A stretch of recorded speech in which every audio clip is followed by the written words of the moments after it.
Welcome to Milky's kitchen. இந்த video பார்க்குறதுக்கு முன்னே கீழே இருக்கிற சப்ஸ்கிரைப் பட்டனை ப்ரெஸ் பண்ணிக்கோங்க.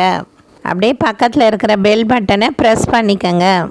அப்போ தான் உடனுக்குடனே வீடியோஸ் நோட்டிஃபிகேஷன் வரும். மூங்கில் அரிசி பாயசம் எப்படி செய்யலான்னு பார்க்கலாங்க.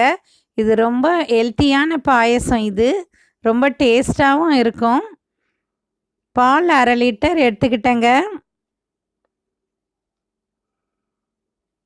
மூங்கில் அரிசி இது மாதிரி டிபார்ட்மெண்டல் ஸ்டோரில் கிடைக்குது.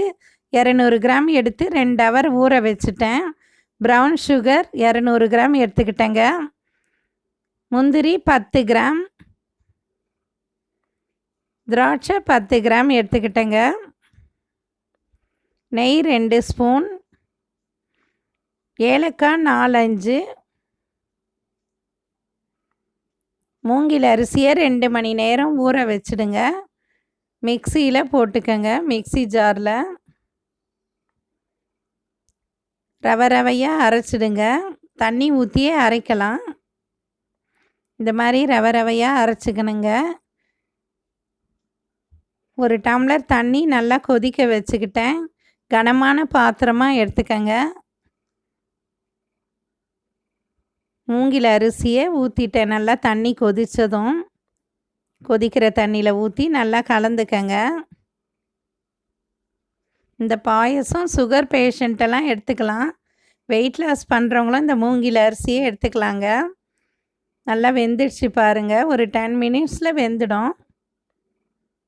பபுள்ஸ் மாதிரி வரும். அப்போ தான் அந்த ஸ்டேஜில் தான் வெந்துடுச்சின்னு பார்க்கலாம். நல்லா கிண்டி விடுங்க.